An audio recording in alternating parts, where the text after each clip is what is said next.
Hi, welcome to Love Talkies. Pranayam episode number 38, finale episode. అక్షత్కి phone చేసిన దీపిక ఏడుస్తూ అదితి గురించి కంప్లైంట్ చేస్తుంది. అదితినా? తనేం చేసింది? నుదురు చెక్లిస్తూ అడిగాడు అక్షత్. తను నన్ను కొట్టిందన్నయ్యా అని ఏడ్చేసింది దీపిక. వాట్? అదితి నిన్ను కొట్టిందా? ఎందుకు? అసలు నువ్వు తననెందుకు మీట్ అయ్యావు అని అడిగాడు అక్షత్. ఆ ప్రశ్నతో కాస్త తడబడిన దీపిక, ఏదో క్యాజువల్గా మీట్ అయ్యాను, అయినా ఇప్పుడు అది ముఖ్యమా? తను నన్ను కొట్టిందంటే పట్టించుకోకుండా ప్రశ్నలు అడుగుతున్నావేంటన్నయ్యా అని చిరాగ్గా అంది. చూడు దీపిక, ఇప్పటికే నువ్వు నా లైఫ్లో చాలా ఎక్కువగా ఇన్వాల్వ్ అవుతున్నావు. ఇక చాలు. నా జోలికి, నా లైఫ్లో ఉన్న వాళ్ళ జోలికి రావడానికి చూడకు. అయినా తను నిన్ను ఊరికే కొట్టిందంటే నేను అస్సలు నమ్మను. ఖచ్చితంగా నువ్వేదో తప్పుగా మాట్లాడే ఉంటావు. So better stay away from her అని అన్నాడు అక్షత్. అదేంటన్నయ్య అలా మాట్లాడుతున్నావు? నీ గురించి నాకన్నా ఎక్కువగా ఎవరు ఆలోచిస్తారు? ఆ అదితి నిన్ను ట్రాప్ చేయాలని చూస్తుంది అని అంటున్న దీపిక మాటలకు అడ్డొస్తూనే, లిజన్ దీపిక, ఇప్పటి వరకు నువ్వు చేసింది చాలు. ఇక నీ లైఫ్ నువ్వు చూసుకో. మరోసారి అదితి జోలికి వెళ్ళావని తెలిస్తే చెల్లివని కూడా చూడను, చంపేస్తాను అంటూ కాల్ కట్ చేశాడు అక్షత్. ఆ వెంటనే ఐమ్ సారీ అంటూ అదితికి మెసేజ్ చేశాడు అక్షత్. అతను ఎందుకు సారీ చెప్పాడో అర్థం కాని మేనక, ఫర్ వాట్ అని మెసేజ్ చేసింది. మా సిస్టర్ నీతో ఎలా బిహేవ్ చేసిందో నేను ఎక్స్పెక్ట్ చేయగలను అని అన్నాడు Akshat. It's okay, light, good night అని మెసేజ్ చేసింది అదితి. అక్షత్ చిన్న స్మైల్తో గుడ్ నైట్ చెప్పాడు. రోజులు గడిచిపోతున్నాయి. ఆ రోజుల్లోనే అదితి అక్షత్ల చాట్స్, ఫోన్ కాల్స్, డిన్నర్స్ ఇలా ఒకదాని వెంట ఒకటి హ్యాపీ మూమెంట్స్ గడుస్తున్నాయి. షూటింగ్ కూడా స్టార్ట్ అవడంతో అదితి లైఫ్ ఫుల్ బిజీ అయిపోయింది. మరోవైపు కోర్టులో ఈసారి కేస్ ఫైనల్ సెషన్లో గెలవడం కోసం తన ప్రయత్నాలను తరచేస్తున్నాడు అక్షత్. మరో 2 రోజుల్లో షూటింగ్ ఉందనగా ఒక్కసారిగా అదితి పేరు మీడియాలో మారుమ్రోగిపోయింది. అందుకు కారణం 100 ఆర్డర్స్ గేమ్లో అదితి పేరు మీద సనా పంపించిన శాంపిల్. వచ్చిన అన్ని శాంపిల్స్లోనూ అదితి పంపిందే యూనిక్గా ఉండడంతో ఆమెనే సెలెక్ట్ చేశారు. అంతేకాకుండా 100 ఆర్డర్స్ గేమ్ బ్రాండ్ అంబాసిడర్గా కూడా అదితిని సెలెక్ట్ చేస్తున్నట్లు ప్రకటించారు. ఆ న్యూస్తో ఒక్కసారిగా అదితి రేంజ్ మారిపోయింది. అటు మీడియా, ఇటు సోషల్ మీడియా అంతటా అదితి ఫేమస్ అయిపోయింది. ఓ సూపర్ స్టార్ రేంజ్ ఆమెకొచ్చింది. అప్పుడే లైలా ఏజెన్సీస్ తరపున శ్రీనివాస్ బొకే తీసుకొని అదితి దగ్గరికి వచ్చాడు. ఆ రోజు చివరి రోజు షూట్కి రెడీ అవుతోంది అదితి. ఆమెను చూస్తూనే, కంగ్రాట్స్ మేడం, మిమ్మల్ని ఈ రేంజ్లో చూస్తుంటే నాకు చాలా హ్యాపీగా ఉంది అని చెప్పాడు శ్రీనివాస్. థ్యాంక్స్ శ్రీనివాస్ గారు అంది మేనక. ఆమె ఎదురుగా కూర్చుంటూ, ఇప్పుడు మీకు ఆఫర్స్ వెల్లువెత్తుతున్నాయి. కంపెనీ అగ్రిమెంట్ చేయడానికి రెడీగా ఉంది. సో మీరు ఓకే అంటే అని అంటున్న శ్రీనివాస్ మాట పూర్తవ్వకముందే, లేదు శ్రీనివాస్ గారు, నేను లైలా ఏజెన్సీ నుంచి తప్పుకోవాలనుకుంటున్నాను అని చెప్పింది అదితి. ఓ, అలా అయితే మీరు లైలా ఏజెన్సీకి 10 lakhs పే చేయాల్సి ఉంటుంది కదా అన్నాడు శ్రీనివాస్. ఇట్స్ ఓకే, పే చేద్దాం. 100 ఆర్డర్స్ గేమ్లో విన్ అయినందుకు నాకు 10 lakhs వస్తాయి. ట్యాక్సెస్ పోయినా ప్రజెంట్ చేస్తున్న మూవీ బ్యాలెన్స్ కూడా వస్తుంది కదా, మొత్తం అమౌంట్ క్లియర్ చేసేద్దాం అని చెప్పింది మేనక. ఓకే మేడం, మరి ఇకపై మీ మూవీ షెడ్యూల్స్ మీరే చూసుకుంటారా అని అడిగాడు శ్రీనివాస్. మీరు లైలా ఏజెన్సీలో జాబ్ రిజైన్ చేయాలంటే ఏదైనా అమౌంట్ పే చేయాలా అని అడిగింది మేనక. ఆ మాటతో అయోమయంగా ఆమెను చూస్తూ, అదేం లేదు మేడం, కానీ ఎందుకలా అడుగుతున్నారు అని అడిగాడు శ్రీనివాస్. సో ఇక నుంచి మీరే నా మేనేజర్, మీకు అక్కడ వచ్చే శాలరీ కంటే 10% ఎక్కువగానే ఇస్తాను అని అంది మేనక. ఆ మాట విన్న సనా షాక్ అవుతూ, మేడం, అంటే అంటే నన్ను మీ దగ్గర నుంచి జాబ్లో నుంచి తీసేస్తున్నారా అని ఏడుపు గొంతుతో అడిగింది సనా. వెంటనే ఆమె వైపు కోపంగా చూసింది మేనక. దాంతో టక్కున తన వాయిస్ ఆపేసింది సనా. తను నా అసిస్టెంట్గా కంటిన్యూ అవుతుంది, మీరు నా మేనేజర్గా ఉండండి. దీని గురించి బాగా థింక్ చేసుకొని చెప్పండి శ్రీనివాస్ గారు. ఈ మేనక దగ్గర మేనేజర్గా చేయడం అంటే కొంచెం రిస్క్తో కూడుకున్న పనే అని చెప్పింది మేనక. ఆ మాట విని చిన్నగా నవ్వి, ఓకే మేడం, నేను త్వరలోనే నా డెసిషన్ చెబుతాను అని అన్నాడు శ్రీనివాస్. ఇక ఆ తర్వాత కొన్ని రోజులకు అనుకున్నట్లే మూవీ షూటింగ్ కంప్లీట్ అయింది. ప్రమోషన్ కార్యక్రమాలలో కూడా మేనక చాలా యాక్టివ్గా పార్టిసిపేట్ చేస్తుంది. ఆమెతో పాటు దియా కూడా ఉంటుంది. మరోవైపు మూవీ రిలీజ్కి ముందే అక్షిత్ కేస్ కోర్టులో హియరింగ్కి వచ్చింది. అనుకున్నట్లే ఫోరెన్సిక్ టెస్ట్లో ఆ సిగ్నేచర్ మేనకదే అని తేలడంతో మేనక ప్రాపర్టీ మొత్తం ఆమె హస్బెండ్ అయిన అక్షిత్ సొంతమవుతుందని కోర్టు తీర్పునిచ్చింది. దాంతో ముఖాలు వేలాడేసుకొని బయటికి వస్తున్న జలంధర జయంత్కి అడ్డుగా నించున్నాడు అక్షిత్. అతన్ని చూస్తూనే పీకల్లోతో అప్పుల్లో కూరుకుపోయాం. ఇప్పుడు మా ఇల్లు కూడా వేలం వేస్తారు. నిలవడానికి నీడ కూడా లేదు. ఇప్పుడు మాకు చావు తప్ప మరో ఆప్షన్ లేదు. ఆ రోజు మీరు మాకు ఇస్తానని చెప్పిన 10% ప్రాపర్టీ అయినా ఇవ్వండి అల్లుడు గారు అని అడిగాడు జయంత్. దాంతో అక్షిత్ అతని వైపు సూటిగా చూస్తూ, మీకోసం మేనకా ఇండస్ట్రీస్ ఏర్పాటు చేసిన చారిటీలో ఉండడానికి మీకు ఏర్పాట్లు చేయిస్తాను. అలాగే మీకు ఇంట్రెస్ట్ ఉంటే ఆ చారిటీ రెస్పాన్సిబిలిటీస్ మీరే చూసుకోవచ్చు అని చెప్పాడు. ఆ మాటతో కోపంగా అతన్ని చూసిన జలంధర, మా కూతురి ఆస్తి తీసుకొని మమ్మల్నే పనివాళ్ళం చేస్తావా? ఇప్పుడు కాదు, హైకోర్టు పోతే ఏంటి, సుప్రీంకోర్టు లేదా? అక్కడ అక్కడ తేల్చుకుంటాం అని అంది. అక్షిత్ చిన్న స్మైల్ ఇచ్చాడు. కానీ ఈలోగా జయంత్ ఆమె చెంపపై ఒక్కటి కొట్టి, ఇప్పటికే రోడ్డున పడ్డాం. ఇంకేం పెట్టి సుప్రీంకోర్టుకు వెళ్తాం? నేను అల్లుడు చెప్పినట్లు చేస్తాను. నువ్వొస్తేరా, లేదంటే ఇక్కడే ఉండు అని చెప్పి అక్షిత్ వైపు చూసి, మీరు చెప్పినట్లే చేస్తాను అల్లుడు గారు అని అన్నాడు. ఓకే అంకల్, మిమ్మల్ని మా అసిస్టెంట్ పికప్ చేసుకుంటారు అని చెప్పి అక్కడి నుంచి వెళ్ళిపోయాడు అక్షిత్. మరోవైపు మేనక హోటల్ రూమ్లో అటూ ఇటూ తిరుగుతూ ఉండగా కాలింగ్ బెల్ మోగింది. అప్పటికే సనా వెళ్ళిపోవడంతో మేనక వెళ్ళి డోర్ ఓపెన్ చేయగా ఎదురుగా అలసిన ముఖంతో కనిపించాడు అక్షిత్. అతన్ని చూస్తూనే లోపలికి నడిచింది మేనక. వెనకే డోర్ క్లోజ్ చేసి వచ్చిన అక్షిత్ ఆమెను వెనక నుంచి హగ్ చేసుకొని, హౌ ఈజ్ యువర్ డే అని అడిగాడు. ఆ హగ్గుకి ఒక క్షణం మైమరిచిపోయింది మేనక. ఆమెకు ఎన్నో రోజుల కల అది. ఆఫీస్ నుంచి రాగానే ఒకరి కౌగిలిలో ఒకరు ఆ రోజు పడిన స్ట్రెస్ మొత్తం మాటలలో వెళ్ళగొట్టేసి ఒకరిని ఒకరు హత్తుకొని పడుకోవాలని ఊహించుకునేది. కానీ అది ఎప్పుడూ జరగలేదు. అందుకే ఆమెకు సంతోషం కమ్ముకొచ్చింది. కానీ అంతలోనే, ఒకప్పుడు నన్ను టచ్ చేయడానికి నా అనుమతి కోసం ఎదురుచూసే అక్షిత్ ఈరోజు అదితితో మాత్రం ఇంత క్లోజ్గా బిహేవ్ చేస్తున్నాడు. మరి ఇంత క్లోజ్నెస్ అప్పుడు నా దగ్గర ఎందుకు లేదు అనే ఆలోచన ఆమె మనసులోకి వచ్చింది. ఇంతలో అక్షిత్ ఉన్న మీసాలు ఆమె మెడవంపులో గిలిగింతలు పెడుతుంటే ఒక్కసారిగా ఈ లోకంలోకి వచ్చిన మేనక, అయిపోయిన దాని గురించి ఎందుకు, ప్రజెంట్ని ఫీల్ అవ్వడం నేర్చుకో అని తనకు తానే చెప్పుకొని కళ్ళు మాత్రమే పైకెత్తి అక్షిత్ వైపు చూసింది. రేపే నువ్వు నటించిన మూవీ రిలీజ్ ఉంది. మరో 10 డేస్లో నువ్వు మన మధ్య పెట్టిన గడువు కూడా పూర్తవుతుంది. నీ డెసిషన్ కోసం నేను ఈగర్గా వెయిట్ చేస్తున్నాను అని చెప్పాడు అక్షిత్. మేనక ఏం మాట్లాడకుండా అతని చేతుల మీద చెయ్యి వేసింది. నీ డెసిషన్లో ఆ రోజుకి ఈ రోజుకి ఏదైనా మార్పు వచ్చిందా అని అడిగాడు అక్షిత్. నా డెసిషన్ కోసం ఇంకొక 10 రోజులు ఆగలేకపోతున్నారా అని అడిగింది మేనక. కమాన్ అదితి, మార్పు వస్తే నేను హ్యాపీ, రాకుంటే వచ్చేలా చేయడం కోసం ఏదో ఒకటి చేయాలి కదా అని అన్నాడు అక్షిత్. ఆ మాటకు మేనక మళ్ళీ ఏం మాట్లాడకుండా అలానే తలను వెనక్కు వాల్చి అక్షిత్ భుజానికి ఆనించి కళ్ళు మూసుకుంది. ఆమె తన కౌగిలి నుంచి జారిపోకుండా హోల్డ్ అయినప్పుడే ఆమె సమ్మతం అర్థమవుతుంటే అలానే ఆమెను ఇంకాస్త గట్టిగా హగ్ చేసుకున్న అక్షిత్ మొబైల్ ఓపెన్ చేసి లైట్గా ఇళయరాజా మ్యూజిక్ ఆన్ చేశాడు. ఆ మ్యూజిక్కి టక్కున కళ్ళు తెరిచిన మేనక వెనక్కి తిరిగి అక్షిత్ వైపు బెదురుతున్న కళ్ళతో చూసింది. వాట్ అంటూ కళ్ళెగరేశాడు అక్షిత్. ఏం లేదు అన్నట్లు తల అడ్డంగా ఊపింది అదితి. ఈ సాంగ్స్ అంటే నాకు చాలా ఇష్టం. ఎవ్రీడే నా వైఫ్ మేనక ఆఫీస్ నుంచి వచ్చాక రిలాక్స్ అవ్వడానికి ఈ సాంగ్స్ ప్లే చేసేది. వాటిని నేను కూడా ఫీల్ అయ్యేవాడినిలే. బహుశా ఈ విషయం తనకెప్పుడూ తెలిసి ఉండకపోవచ్చు అని అన్నాడు. తెలియదేమో అని అప్రయత్నంగా అంది అదితి.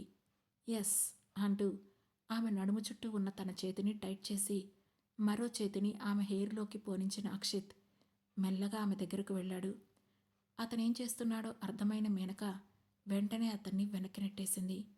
దాంతో దూరం జరిగిన అక్షిత్, వాట్ హ్యాపెండ్ అని అడిగాడు. Nothing, I don't like this things అని అంది మేనక. ఓ, మరెప్పుడు నచ్చుతాయి అని అడిగాడు అక్షిత్. మీతో ఎప్పటికీ నచ్చవు అని విసుగ్గా చెప్పి అక్కడి నుండి బాల్కనీలోకి వెళ్ళింది మేనక. ఆమె వెలుకే వెళ్ళిన అక్షిత్, ఎందుకు సడన్గా ఇంత కోపం అని అడిగాడు. మీ వైఫ్ చనిపోయి కనీసం సంవత్సరం దాటలేదు. అప్పుడే మీరు నా మీద ఇష్టం పెంచేసుకొని ఇలాంటి రిలేషన్ కోరుకుంటుంటే నాకు నమ్మాలనిపించడం లేదు. నమ్మకం లేని చోట రిలేషన్ ఉండదు, రిలేషన్ లేని చోట హద్దులుంటాయి కదా అంది అదితిలా ఉన్న మేనక. అదేనా నీ ప్రాబ్లం అని అడిగాడు అక్షిత్. అఫ్కోర్స్ అంది అదితి. ఓకే, అయితే నీ ప్రశ్నకు సమాధానం ఇప్పుడు చెప్పను. నీ మూవీ సక్సెస్ అయితే సక్సెస్ మీట్ రోజు చెప్తాను. ఆ తర్వాత కూడా నీ డెసిషన్ ఇదే అయితే నేను నిన్ను అస్సలు డిస్టర్బ్ చేయను అని చెప్పాడు అక్షిత్. దాంతో అదేంటన్నట్లుగా చూసింది అదితి. ఏం చెప్పకుండా భుజాలగరిసి అక్కడి నుండి వెళ్ళిపోయాడు అక్షిత్. ఆ తర్వాత కూడా రోజులు ఎవరి కోసం ఆగకుండా వేగంగా కదులుతున్నాయి. అదితి నటించిన మూవీ రిలీజ్ అయ్యి హిట్ వైపు పరుగులు పెడుతోంది. ముందే సౌరభ్ అదితి ఇష్యూ, ఆ తర్వాత సౌరభ్ని మూవీ నుంచి తీసేయడంతో ముందు నుంచే ఈ మూవీకి బజ్ స్టార్ట్ అయిపోయింది. దాంతో రిలీజ్కి ముందే ఫుల్ పబ్లిసిటీతో పాటు మూవీలో విషయం కూడా ఉండడంతో ఆటోమేటిక్గా విమర్శకుల ప్రశంసలు కూడా పొందింది. తద్వారా మూవీ రిలీజ్ అయిన 5 రోజులకే 100 కోట్ల క్లబ్లోకి చేరింది అదితి మూవీ. అప్పటికే 100 ఆర్డర్స్ గేమ్లో వచ్చిన డబ్బులను లైలా ఏజెన్సీకి కట్టేసి తన బాండ్ను రద్దు చేసుకుంది మేనక. సోలోగా సినిమా ఛాన్సెస్ను అందిపుచ్చుకుంటోంది. ఆమె కోరినట్లే శ్రీనివాస్, సనా ఇద్దరూ అదితికి అసిస్టెంట్స్గా జాయిన్ అయిపోయారు. సనా అదితి కాస్ట్యూమ్స్ చూస్తుంటే శ్రీనివాస్ ఆమె కొత్త మూవీకి డేట్ సజెస్ట్ చేస్తున్నాడు. మూవీ రిలీజ్ అయిన వారం రోజులకే మూవీ యూనిట్ సక్సెస్ మీట్ ఏర్పాటు చేసింది. ఆ రోజు అక్షిత్ పెట్టిన 3 రోజుల గడువు ముగియబోతుంది. యాక్చువల్లీ అక్షిత్ మీద ఉన్న అంతులేని ప్రేమతో అదితికి అతనికి లొంగిపోవాలని అనిపిస్తుంది. కానీ అందం, అభినయం, గ్రేస్, తెలివి, ఎలాంటి సిచ్యువేషన్ అయినా హ్యాండిల్ చేయగలిగిన సత్తా, అన్నిటికన్నా ముఖ్యంగా అతనిపై అంతులేని ప్రేమ ఉన్న మేనకగా ఉన్న తనను కాదని కేవలం అదితికి అట్రాక్ట్ అయిన అక్షిత్ అంటే అదితిలో ఉన్న మేనకకు నచ్చడం లేదు. అతన్ని పూర్తిగా వదులుకోలేకపోతుంది. కానీ అలా అని అతనితో జీవితం పంచుకోవాలంటే ఆమెకు అది తనది కాని జీవితం అని అనిపిస్తుంది. అందుకే ఆ విషయంలో మేనక తదుపరి స్టెప్ తీసుకోలేకపోతుంది. సక్సెస్ మీట్కి మూవీ యూనిట్ అంతా వచ్చారు. మేనక ఎంటర్టైన్మెంట్ కంపెనీ ఆ మూవీని నిర్మించింది కనుక అక్షిత్ కూడా ఈవెంట్కి వచ్చాడు. అతన్ని నేరుగా చూడలేకపోయింది మేనక. అక్షిత్ హుందాగా కూర్చొని ఈవెంట్ చూస్తున్నాడు. అందరూ ఆ మూవీలో తమకున్న అనుభవాల గురించి మాట్లాడుతున్నారు. ఇంతలో హీరోయిన్ అయిన దియా మాట్లాడిన తర్వాత సెకండ్ హీరోయిన్గా ఉన్న అదితికి మైక్ వచ్చింది. తను అందరి వైపు చూసి, హలో ఎవ్రీవన్, నాకు ఈ మూవీలో ఛాన్స్ రావడానికి కారణమైన ప్రతి ఒక్కరికి థ్యాంక్స్. ఈ మూవీ నాకు ఎన్నో అనుభవాలనిచ్చింది అంటూనే డైరెక్టర్ ఇచ్చిన స్క్రిప్ట్ ప్రకారం మాట్లాడుతూ ఉంది అదితి. ఇంతలో ఎక్కడి నుండి వచ్చాడో తెలియదు కానీ ఒక్కసారిగా మూవీ యూనిట్ ఉన్న స్టేజ్ పైకి ఎక్కిన సౌరభ్ కత్తితో అదితి మీద అటాక్ చేశాడు.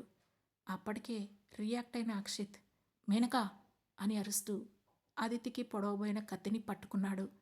అప్పటికే వచ్చిన చాణక్య వెనక నుంచి సౌరభ్ని పట్టుకొని లాగేశాడు. దాంతో ఒక్కసారిగా అక్కడ మొత్తం కలకలం చెలరేగింది. మేనక షాక్ అయ్యి అక్షిత్ని చూసింది. అతను పిలిచిన మేనక అనే పేరే ఆమె మైండ్లో పదే పదే వినబడుతోంది. ఒక్కసారిగా బౌన్సర్లు కూడా పరిగెత్తుకుంటూ వచ్చారు. అప్పటికే అక్షిత్ చేతికి కత్తి వలన గాయమయ్యి రక్తమొస్తోంది. మేనక అక్షిత్ని చూస్తోంది తప్ప అతని చేతికొస్తున్న బ్లడ్ గురించి పట్టించుకోలేదు. వెంటనే అక్కడున్న టీం అందరూ కలిసి అక్షిత్ చుట్టూ చేరి అతని చేతికి కట్టుకట్టారు. సౌరభ్ని హోల్డ్ చేశాడు చాణక్య. మీడియా మొత్తం జరిగింది షూట్ చేయడంతో పోలీసులు వచ్చి సౌరభ్ని అరెస్ట్ చేసి తీసుకెళ్లిపోయారు. వెంటనే అక్షిత్ని హాస్పిటల్కి తీసుకువెళ్లారు స్టాఫ్. అదితి ఎలా ఉంది అలానే నుంచొని ఉండడంతో, మేడం, అక్షిత్ సార్ని హాస్పిటల్కి తీసుకెళ్లారు, మనం కూడా వెళ్దాం రండి అంటూ కదిలించింది సనా. ఆ మాటతో ఉలిక్కి పడుతూ చుట్టూ చూసిన మేనక హాస్పిటల్కొద్దు, మనం రూమ్కి వెళ్ళిపోదాం అంటూ బయటకు నడిచింది. ఆమె బిహేవియర్ ఏంటో సనాకు అర్థం కాలేదు. అక్షిత్ సార్ ఈ మేడం హస్బెండ్, పైగా ఈవిడకు ఆయనంటే ప్రాణం. అలానే సార్ మేడంని సేవ్ చేయబోయి ఇలాంటి పరిస్థితిలో ఉన్నారు. అలాంటిది సార్ను వదిలేసి రూమ్కి వెళ్దామంటారేంటి అని ఆలోచిస్తూనే అదితి వెంట నడిచింది సనా. అదే సమయంలో అక్షత్ని హాస్పిటల్కి తీసుకువెళ్ళగా అతని చేతికి ట్రీట్మెంట్ చేసి ఇంజెక్షన్ మెడిసిన్ ఇచ్చారు. ఆ తర్వాత అందరినీ వెళ్ళిపోమ్మని చెప్పిన అక్షిత్ తన అసిస్టెంట్తో కలిసి మేనక ఉండే ఫ్లాట్కి వచ్చాడు. అప్పటికే మేనక చాలా సీరియస్గా థింక్ చేస్తూ ఉంది. వచ్చిన దగ్గర నుండి ఆమె ఏమీ మాట్లాడలేదు. సనా కూడా ఆమెను కదిలించకుండా పక్కనే కూర్చొని ఎప్పటికప్పుడు మీడియాలో వస్తున్న న్యూస్ను తన ఫోన్ సౌండ్ తగ్గించి చూస్తూ ఉంది. అప్పుడే కాలింగ్ బెల్ మోగడంతో సనా లేచి డోర్ ఓపెన్ చేయబోతుంటే, సనా, అక్షిత్ వచ్చాడు, ఫ్రెష్ జ్యూస్ ప్రిపేర్ చెయ్యి అంటూనే డోర్ ఓపెన్ చేయడానికి వెళ్ళింది మేనక. వచ్చేది అక్షిత్ సార్ అని ఈ మేడంకి ఎలా తెలుసో అని మనసులో అనుకుంటూనే ఆమె చెప్పిన పని చేయడానికి రెడీ అయ్యింది సనా.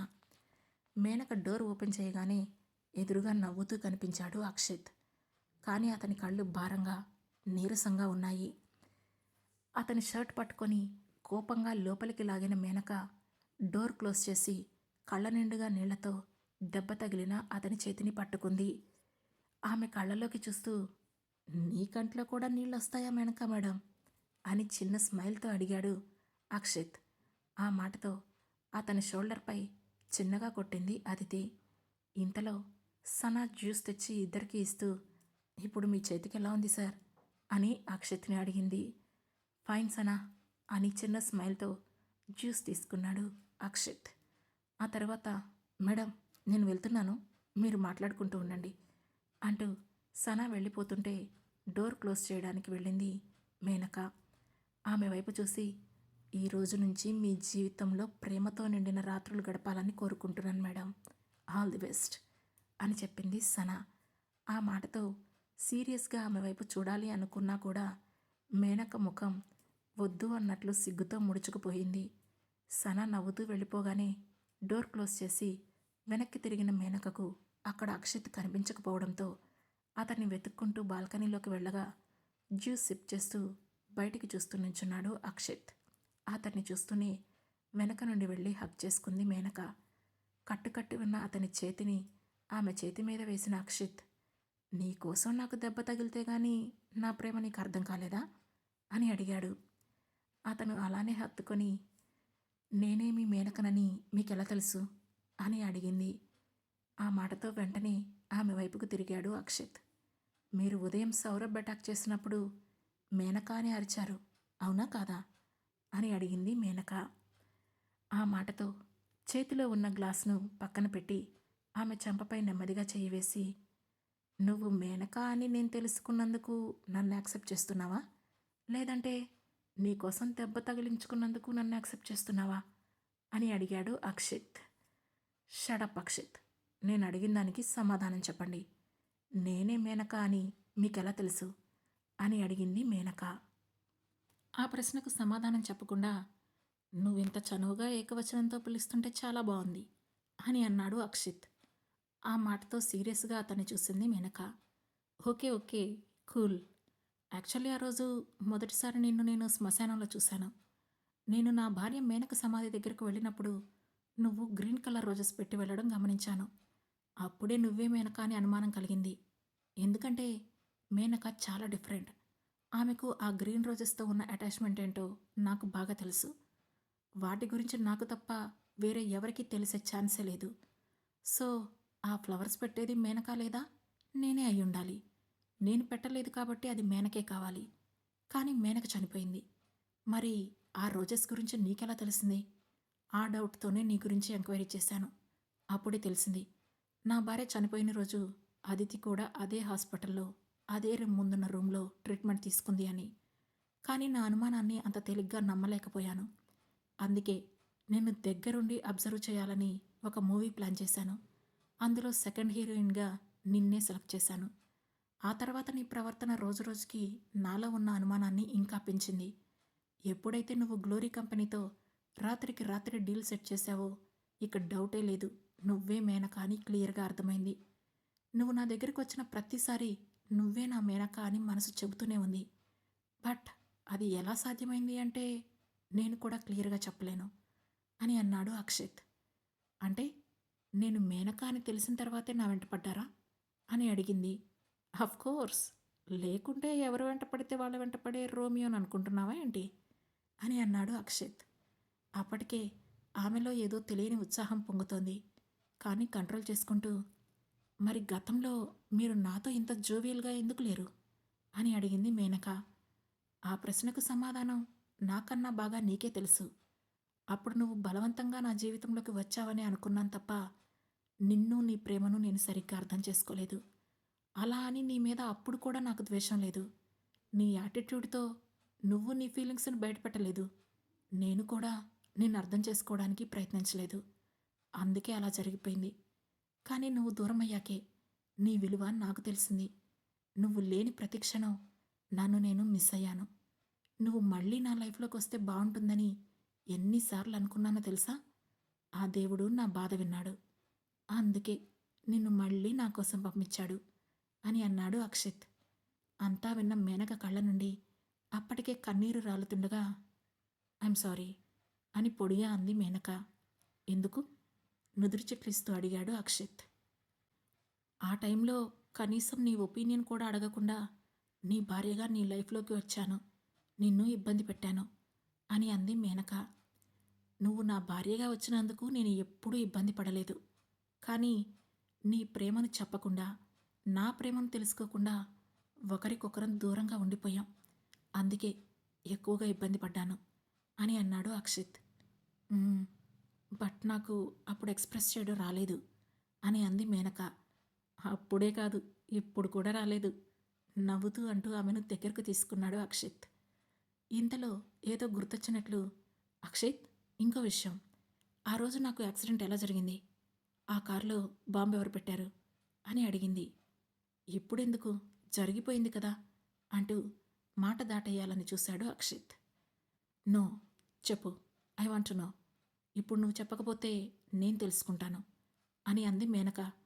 ఇప్పటికే చేసిన డిటెక్టివ్ పనులు చాలు, ఇక నీకు ఆ శ్రమ అవసరం లేదు, నేనే చెప్తాను అన్నాడు అక్షిత్. చెప్పు, ఎవరు? సీరియస్గా చూస్తూ అడిగింది మేనక. మీ పేరెంట్సే ఆ ప్లాన్ చేశారు అని చెప్పాడు అక్షిత్. ఆ మాటతో షాక్ అయిన మేనక, వాట్? ఏం మాట్లాడుతున్నావు అక్షిత్? వాళ్ళు నన్ను చంపడానికి చూశారా అని ఆమె అంటుండగానే, నోనో, ఆ రోజు వాళ్ళు చంపాలనుకుంది నిన్ను కాదు, నన్ను. ఆ రోజు ఆ కారులో వెళ్లాల్సింది నేను. బట్ నాకు వేరే మీటింగ్ ఉండి నేను ఆఫీసులోనే ఆగిపోవడం వల్ల నా బదులు నువ్వు ఆ కారు తీసుకెళ్ళావు. అప్పుడే బ్లాస్ట్ జరిగింది అని చెప్పాడు అక్షిత్. ఆ మాటతో కళ్ళలో నిప్పులు కురిపిస్తూ, హౌ డేర్ దే హ్యావ్, అయినా దానివల్ల వాళ్ళకేంటి యూస్ అని అడిగింది. ఏముంది, ఆస్తి. నేను చనిపోతే నువ్వు సింగిల్ అయిపోతావు. నీ దగ్గర చేరి నువ్వు సంపాదించిన ప్రాపర్టీ అనుభవించాలనుకున్నారు అని చెప్పాడు అక్షిత్. What the hell? మరి ఇదంతా తెలిసి కూడా నువ్వు వాళ్ళు ఎందుకు వదిలేశావు?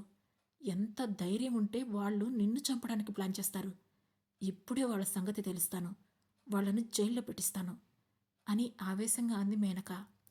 వెంటనే అక్షిత్ ఆమెను ఆపుతూ, కూల్ డౌన్ మేనక, ఇక నువ్వు ఎలాంటి పనిష్మెంట్ ఇవ్వాల్సిన అవసరం లేదు, వదిలే. అయినా ఆ రోజు వాళ్ళు అలా చేయబట్టే నా మీద నీ ప్రేమేంటో నాకు అర్థమైంది. మన మధ్య లవ్ అనే బాండు స్ట్రాంగ్గా ఉంది.